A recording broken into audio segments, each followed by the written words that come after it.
Hi guys, Demonte colony 2 movie review అనమాట. So movie విషయానికి వచ్చేస్తే నాకైతే నచ్చింది గైస్. అంత హై అని చెప్పలేదులే కానీ ఓకే, ఒక వన్ టైం వాచ్ మూవీ అనమాట. సో మూవీ ఏంటంటే ఫస్ట్ మెయిన్ ఏంటంటే ఇంపార్టెంట్ థింగ్, డిమాంటీ 1 అయితే చూడాలన్నమాట. అది చూడండి, దానికి సీక్వెల్ కాబట్టి ఏం అర్థం కాదు. స్టోరీ ఎలా ఉంటది అంటే ఇక కన్ఫ్యూజన్ టైప్ లో ఉంటది. సో మస్ట్ అండ్ షుడ్ పక్కా డిమాంటీ 2 చూడాలంటే 1 అయితే పక్కా చూడాలన్నమాట. ఇక ప్లాట్ ఏంటంటే కొంతమంది అయితే సూసైడ్ చేసుకుంటారు అనమాట డిమాంటీ 2 లో గానీ 1 లో గానీ. సో వాళ్ళు ఎందుకు అలా సూసైడ్ చేసుకుంటున్నారు కాబట్టి దాన్ని మిస్టరీ ఫైండ్ అవుట్ చేసేదే ఈ 2 లో కూడా అదే కంటిన్యూ అవుతుంది అనమాట. సో అది ప్లాట్ అనమాట. మొత్తానికి మూవీకి హైప్ అంటే సింపుల్ గా చెప్పాలంటే ఆ సెకండ్ హాఫ్ అనమాట, మామూలుగా ఉండదు. సో ఫస్ట్ స్టార్టింగ్ ఎక్కడి నుంచి మొదలెడదాం అంటే, ఫస్ట్ హాఫ్ ఏదైతే ఉందో డిమాంటీ 1 కి 6 years జరిగిన స్టోరీ నేరేషన్ ఏదైతే ఉందో దాన్ని మళ్ళీ ఇందులోకి యాడ్ చేస్తూ ఆ మిక్స్ చేసిన స్టోరీని మళ్ళీ దానికి లింక్ చేస్తారు కదా. సో అక్కడ మనకి చాలా లాగ్ అయితే అనిపిస్తుంది అనమాట. ఎందుకో తెలియదు, చాలా లాగ్.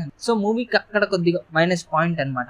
ఇంకా సెకండ్ హాఫ్ అయితే చాలా హైప్ ఉంటది, ఎందుకంటే అందులో ఉన్న విఎఫ్ఎక్స్ కానీ ఆ క్లైమాక్స్ సిచ్యువేషన్స్ కానీ ఇంకా హర్రర్ సీన్స్ కానీ. సో సెకండ్ హాఫ్ మూవీకి కొద్దిగా హైప్ ఉంటది అనమాట. సో ఆ సెకండ్ హాఫ్ కి ట్విస్ట్ ఏంటంటే మనకి ఆ సెకండ్ హాఫ్ లోనే మూవీ 3 డిమాంటీ కాలనీ 3 ఉందని కూడా ట్విస్ట్ పెడతారు. సో అక్కడ వరకు ఉన్న స్క్రిప్ట్ ఏదైతే ఉందో అదొక హైప్ అన్నమాట. సో మనకి మెయిన్ మైనస్ ఏంటంటే మూవీలో ఈ ఫస్ట్ హాఫ్ ఏదైతే ఉందో ఆ డిమాంటీ 1 కాలనీది కూడా 2ది కూడా ఇందులో చూపించే ఆ 6 years బ్యాక్ స్టోరీ నరేషన్ ఏదైతే ఉందో అది మిక్స్ చేయడం కొద్దిగా అక్కడ లాగ్ అనిపించింది. ఎందుకో తెలీదు, అక్కడ కరెక్ట్ గా వచ్చినట్టు అయితే అనిపించలేదు అనమాట సిచ్యువేషన్. సో మనకి అక్కడ మైనస్ అయిపోయింది. ఇంకా యాక్టింగ్ వైజ్ వచ్చేస్తే అందరు కూడా చాలా బాగుంది, న్యాచురల్ గా అనిపించింది. ఇంకా ఎఫెక్ట్స్ అయినా విఎఫ్ఎక్స్ అయినా బీజిఎంస్ అయినా నాకు ఓకే బానే అనిపించింది. హర్రర్ సీన్స్ కూడా ఓకే, 1-2 చోట్ల మంచిగా అనిపించింది, మంచి ఫీల్ అయితే ఉందన్నమాట. ఇంకా మెయిన్ ఏంటంటే క్లైమాక్స్, ఆ క్లైమాక్స్ 30 minutes ఏదైతే ఉందో ఆ పార్ట్ 3 కూడా ఉందని చెప్పి సిచ్యువేషన్ కూడా ఆ స్క్రిప్ట్ కూడా చాలా బాగా అనిపించింది. మెయిన్ నాకు 3 మీద కొద్దిగా క్యూరియాసిటీ అయితే పెరిగింది అనమాట, ఎందుకంటే